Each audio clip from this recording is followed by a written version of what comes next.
நேற்றைக்கு உச்சநீதிமன்றத்தில் பெருமதிப்பிற்குரிய மேற்கு வங்கத்தினுடைய முதலமைச்சர் மம்தா பானர்ஜி அவர்கள் தன்னுடைய வழக்குக்காக தானே வழக்காடினார் அப்படின்ற செய்தியெல்லாம் நம்ம நியூஸ்ல பார்த்திருப்போம். அதே நேரத்தில் வரலாற்றில் முதல் முறையாக இது நடந்திருக்கிறது அப்படின்றதையும் பார்த்தோம். அவர் என்ன பேசினார், குறிப்பாக இந்தியாவிற்கு அவர் சொன்ன செய்தி என்ன, தமிழ்நாட்டினுடைய அரசியலில் மிக முக்கிய புள்ளியாக இருக்கக்கூடிய ஒரு செய்தியை நேற்றைக்கு அவர் தொட்டு பேசியிருக்கிறார். அந்த உணர்வு எங்கிருந்து சென்றது, உண்மையாகவே இன்றைக்கு நெருக்கடியில் ஒன்றிய அரசும் இசிஐ என்று சொல்லக்கூடிய தேர்தல் ஆணையம், எலெக்ஷன் கமிஷன் ஆஃப் இந்தியாவும் மிக குறிப்பாக தலைமை தேர்தல் ஆணையருக்கு மிகப்பெரிய நெருக்கடியை கொடுத்திருக்கிறார். தொடர்ந்து 3 நாட்களாக வேறு வேறு வகைகளில் எல்லாம் இந்த எஸ்ஐஆர்னு சொல்லக்கூடிய சிறப்பு வாக்காளர் திருத்தத்தை பற்றி எப்படியெல்லாம் அம்பலப்படுத்த முடியுமோ அம்பலப்படுத்தி கொண்டே இருக்கிறார். இதன் மூலமாக நாம் தெரிந்து கொள்ள வேண்டிய செய்தி என்ன, சட்ட ரீதியாக அவர் பேசியது என்ன, மைக்ரோ அப்சர்வர்ஸ் என்ற ஒரு மிகப்பெரிய அளவிலே இசிஐ செய்யக்கூடிய தில்லுமுள்ளுகளை புட்டு வச்சிருக்காங்க. இதனால் தீர்வு கிடைக்குமா, உச்சநீதிமன்றம் என்ன சொல்ல இருக்கிறது, உண்மையாகவே உச்சநீதிமன்றத்திற்கு இந்த பிரச்சனையை அவர் கொண்டு சென்ற அந்த விதம், அந்த அணுகுமுறை எப்படிப்பட்டது போன்ற பல செய்திகளை இந்த வீடியோல பார்க்க இருக்கோம். பாருங்க, மற்றவர்களுக்கும் பகிருங்க.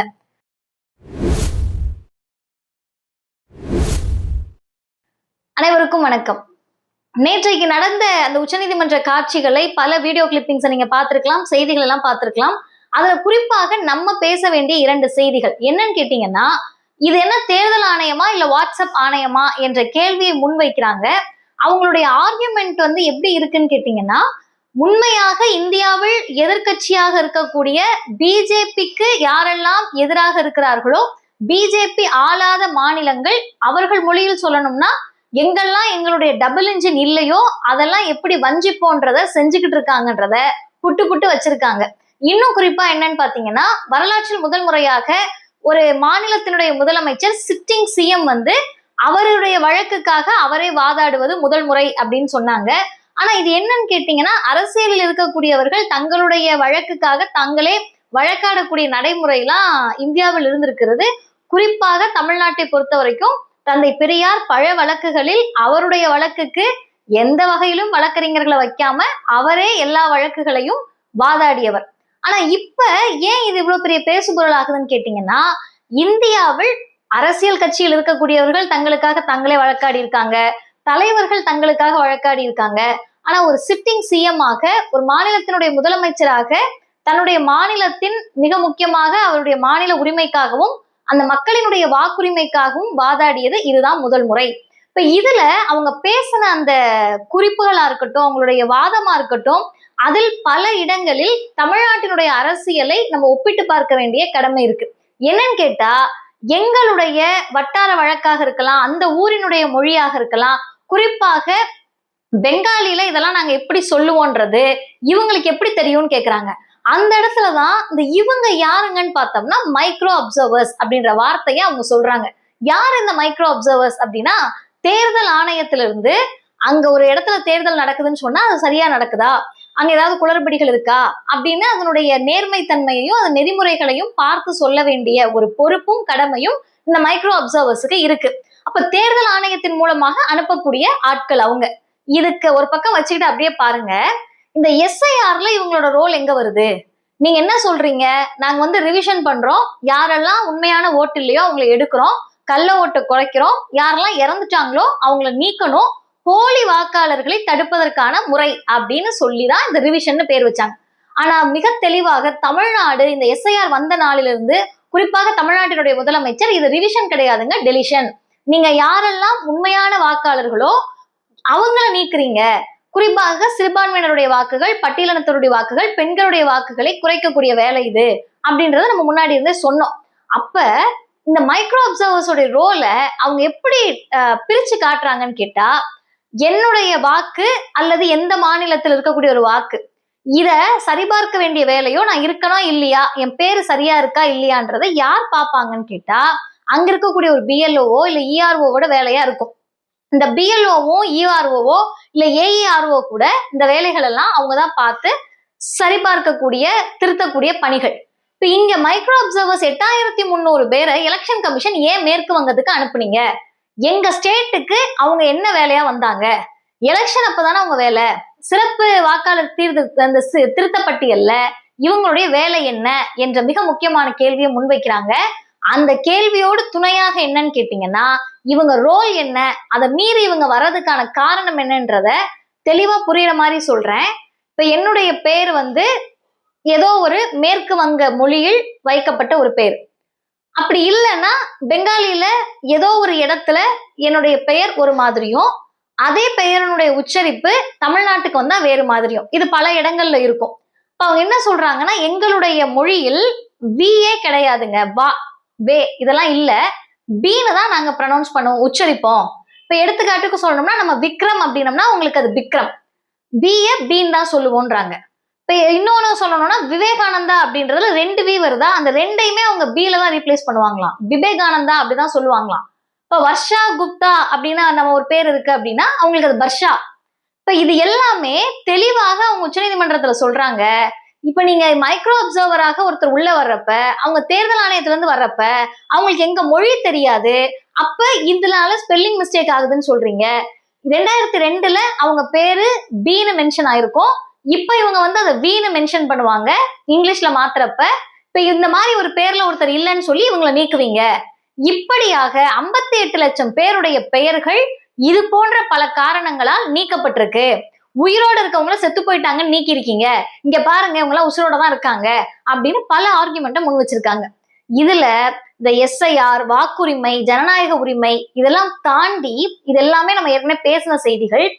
மொழி உரிமை அப்படின்ற ஸ்டாண்டுல தமிழ்நாடு ஏன் இவ்வளவு உறுதியா நின்னுச்சு, ஏன் நம்ம இந்தி எதிர்ப்பு அப்படின்றத இவ்வளவு ஸ்ட்ராங்கா பேசணும்னு கேட்டீங்கன்னா எங்க மொழியில் யாருக்கு தெரியுதோ அவங்கதான் எங்களுக்கு அதிகாரியா இருக்க முடியும், அந்த அதிகாரிக்கு தான் எங்க பிரச்சனை புரியும்ன்றத ரொம்ப எளிமையாக தமிழ்நாடு இங்க வேர்பாய்ச்சி இருக்கிறது. இருக்கக்கூடிய எல்லாருக்குமே அது தெரியும்.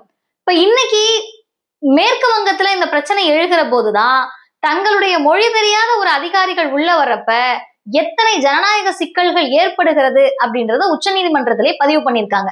இப்ப இந்த வழக்கை பொறுத்த வரைக்கும் உச்ச நீதிமன்றம் யாருக்கு ஆதரவாக வேண்டுமானாலும் இருக்கலாம், எஸ்ஐஆர் இருக்கக்கூடிய குளறுபடிகள் எல்லாம் இல்ல, இது இப்படியே போகலான்னு சொல்லலாம், இல்ல அவங்க கொஞ்சம் அப்படியே பிஜேபிக்கு சாதகமாக, ஒன்றிய அரசுக்கு சாதகமாக, தேர்தல் ஆணையத்துக்கு சாதகமாக கூட அவங்க டோன் எடுக்கலாம், தீர்ப்புகள் வரலாம்.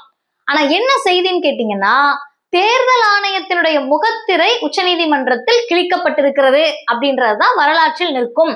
நீங்க யாருமே கேள்விக்கு அப்பாற்பட்டவர்கள் கிடையாது, நீங்க வந்து ஒரு ஆளும் அரசினுடைய ஆளும் வர்க்கத்தினுடைய கைப்பாவையாக இருக்கீங்க அப்படின்றத வெட்ட வெளிச்சப்படுத்தி இருக்கிறார். குறிப்பாக தேர்தல் ஆணையர், தலைமை தேர்தல் ஆணையர் ஞானேஷ்குமார் அவர்கள் யாருடைய கைப்பாவையா நீங்க செயல்பட்டிருக்கீங்க, உங்களுக்கு இதுதான் வேலையா, இப்படிதான் நடந்துக்குவீங்களான்ற கேள்வியை முன் வச்சிருக்காங்க. 6 முறை கடிதம் அனுப்பியிருக்கோம், 6 முறை அனுப்பப்பட்ட கடிதத்துக்கும் பதில் இல்லை. அனுப்புனது யாரு, சும்மா யாரோ கிடையாது, ஒரு மாநிலத்தினுடைய முதலமைச்சர் கேள்வி கேட்கிறாங்க, உங்ககிட்ட நியாயமான பதில் இருந்தா நீங்க அதை சொல்லியிருக்கணும்ல. 6 முறை அனுப்பப்பட்ட கடிதத்திற்கும் பதிலே இல்லைன்னு சொன்னா உண்மையாகவே தேர்தல் ஆணையத்தில் என்ன நடக்கிறது, இது சுதந்திரத்தன்மையோடு தான் நடைபெறுகிறதா, உங்களை நம்பி ஒரு ஃப்ரீ அண்ட் ஃபேர் எலெக்ஷன் நடந்துட முடியுமா, நியாயமாக தேர்தல் நடக்குமா என்ற சந்தேகத்தையே தேர்தல் ஆணையம் கிளப்பி இருக்கிறது. இத தமிழ்நாடுகள்ல நம்ம வீதிகளில் பேசிக்கிட்டு இருந்தோம், கூட்டங்கள்ல பேசிக்கிட்டு இருந்தோம், முடிந்த அளவிற்கு உச்ச நீதிமன்றம் வரைக்கும் வழக்குகள் சென்றிருக்கிறது. ஆனால் மம்தா பானர்ஜி இதை வெளிப்படையாக உள்ள நின்னே கேள்வி கேட்டிருக்காங்க. இப்ப தீர்ப்பு எப்படி வந்தாலுமே எஸ்ஐஆர் அப்படின்ற இந்த தில்லுமுல்லை அம்பலப்படுத்தி இருக்கிறார். ஒன்று, தேர்தல் ஆணையம் இன்றைக்கு ஒரு சுதந்திரத்தன்மையோடு இல்ல, அது ஒன்றிய அரசினுடைய கைப்பாவையா தான் இருக்குன்றதை அம்பலப்படுத்தியிருக்காங்க. 2, மூணாவது, தலைமை தேர்தல் ஆணையரை பதவி நீக்கம் செய்வதற்காக எதிர்கட்சிகளுடைய ஆதரவை மம்தா பானர்ஜி கேட்டிருக்காங்க. இன்னைக்கு என்ன கேட்டிருக்காங்கன்னு சொன்னா, இருக்கக்கூடிய நான் வந்து தனியா எங்களுக்கு எம்பி அவ்வளோலாம் இல்ல, கம்மியா தான் இருக்காங்க, நான் இருக்கிற எம்பியை வச்சு இவரை பதவி நீக்கம் செய்யக்கூடிய மசோதாவை கொண்டு வர முடியாது, எதிர்கட்சிகள் ஆதரவு கொடுங்க, இப்படிப்பட்ட ஒரு தலைமை தேர்தல் ஆணையரை பதவி நீக்கம் செய்யணும்.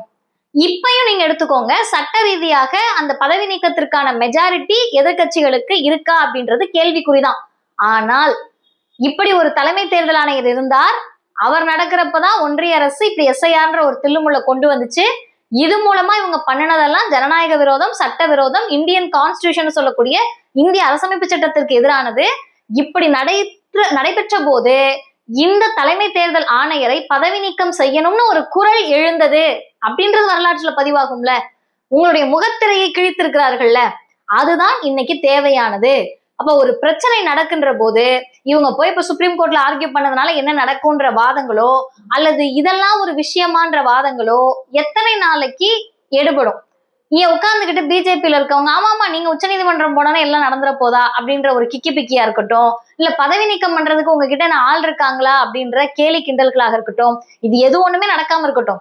உச்சநீதிமன்றம் தீர்ப்பு எதிராக கொடுக்கட்டும், இல்ல தேர்தல் ஆணையர் இன்னும் கூட அலும்புகள் பண்ணட்டும், எது நடந்தாலும் இதற்கான எதிர்வினை காட்டப்பட்டது.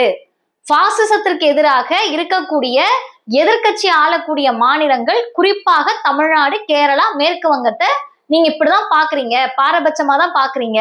பிஜேபி என்பது RSS கைப்பாவை, நீங்க சட்டப்படி நடக்க மாட்டீங்க அப்படின்றத மக்கள் கிட்ட, குறிப்பாக இளைஞர்கள் கிட்ட இந்த தலைமுறையில் வெட்ட வெளிச்சம் போட்டு காட்டியிருக்காங்க.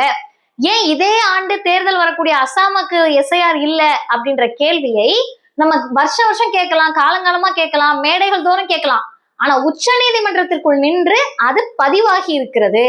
அப்ப பிஜேபியில இருக்க ஒருவராக இருந்தாலும் கொஞ்சமாச்சு நியாயமானா இருந்தா, அதெல்லாம் இருந்தா ஏன் அங்க இருக்க போறாங்கன்ற உங்க மைண்ட் வாய்ஸ் எனக்கு கேக்குது. இருந்தால் அவங்க இந்த கேள்வியை கொஞ்சம் நினைச்சு பார்க்கணும். ஏன் அசாமுக்கு இல்ல, இங்கதான் இருக்கு, இங்க ஏன் இத்தனை டெலிஷன், மைக்ரோ அப்சர்வருக்கு இங்க என்ன வேலை, மொழி தெரியாத ஒருவரை உள்ள ஊடுருவ விட்டா இப்படி நடக்குமா, நடக்காதா? அப்ப மொழி உரிமைக்காக தமிழ்நாடு போராடி இன்றைக்கு வென்று காட்டி இருப்பது நல்லதுதானே போன்ற பல செய்திகள் மம்தா பானர்ஜியினுடைய அந்த வாதத்திலிருந்து நம்ம முன்னெடுக்கணும். நம்ம எடுத்துக்க வேண்டிய செய்தி அதுதான். அதே நேரத்தில் அவங்க எல்லாரையும் அழைச்சிட்டு போய் இங்க பாருங்க இவங்க எல்லாம் உயிரோட தான் இருக்காங்கன்னு காட்டியிருக்காங்க.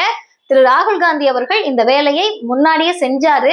இப்படி பலதரப்பட்ட குரல்கள் எழுகின்ற போதும் மோடி அரசு அமைதி காத்து அப்படிதான் நடந்துக்குவோம், எங்க கிட்ட ஆட்சி இருக்குன்ற திமிர்த்தனத்தோடு மெத்தன போக்கோடு இருந்தப்பதான் மிகப்பெரிய இடியாக நேற்றைக்கு உச்ச நீதிமன்றத்தில் மம்தா பானர்ஜி இங்க போட்டு வளைச்சு வாங்கி ஒண்ணுமில்லாம பண்ண பிறகு, அந்த பக்கம் நாடாளுமன்றத்தில் ராகுல் காந்தி வச்சு மொத்தி விட்ட பிறகு, பிரதமர் மோடி நேற்றைக்கு குடியரசுத் தலைவருடைய உரை மீது நன்றி செலுத்தக்கூடிய அந்த பதிலுரை இல்லாமையே நாடாளுமன்றம் தொடங்கிருச்சு.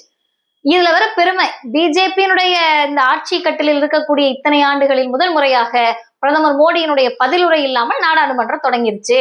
இப்படிதான் நடக்கும். உங்களுடைய முகத்திரை கொஞ்சம் கொஞ்சமாக கிழிக்கப்படும். எவ்வளவு பெரிய பாசிசமாக இருந்தாலும் கடைசியில உங்க கையில இருக்கிறது இன்னைக்கு தேர்தல் ஆணையம். எல்லாம் அமலாக்கத்துறையா இருக்கட்டும், ஐடியா இருக்கட்டும், சென்சார் போர்டா இருக்கட்டும், இன்னைக்கு இந்த தேர்தல் ஆணையத்தை வைத்து இந்த மாநிலங்களை எல்லாம், எதிர்கட்சி ஆளக்கூடிய மாநிலங்களை எப்படியாவது ஆட்சியை பிடிச்சிடலான்னு நினைக்கிறப்ப உங்களை ஒரு விஷயமும் டவுன் பண்ணிக்கிட்டே இருக்கு. இனிமேல் உங்களால் மீண்டு எழுந்து அதே வேகத்தோடு உங்களுடைய பாசிச கரங்களை, ஆக்டோபஸ் கரங்களை மீட்ட முடியுமான்றதே கேள்விக்குறி. ஜனநாயகத்தினுடைய குரல்கள் மேலெழுகிற போது, சட்ட ரீதியாக பேசுகிற போது, குறிப்பாக பெண்கள் பேசுகிற போது, ஒரு பெண் முதலமைச்சர் பேசுகிற போது இந்தியா முழுமைக்கும் அந்த குரல் கேட்கும். இந்த தலைமுறை விழித்து கொள்ளும். மோடி என்ற பிம்பம் கிழித்து தொங்கவிடப்பட்டிருக்கிறது. ஒன்றிய அரசினுடைய பாசிச பிம்பம் உடைந்திருக்கிறது. நீங்க யாருன்றது தெரியுது. அதுக்காகவே உச்ச நீதிமன்றத்தில் அந்த வாதம் வரலாற்று சிறப்பு வாய்ந்ததுதான். இந்த காலகட்டத்திற்கு தேவையானதுதான். நாம் வரவேற்க வேண்டியதுதான். நன்றி.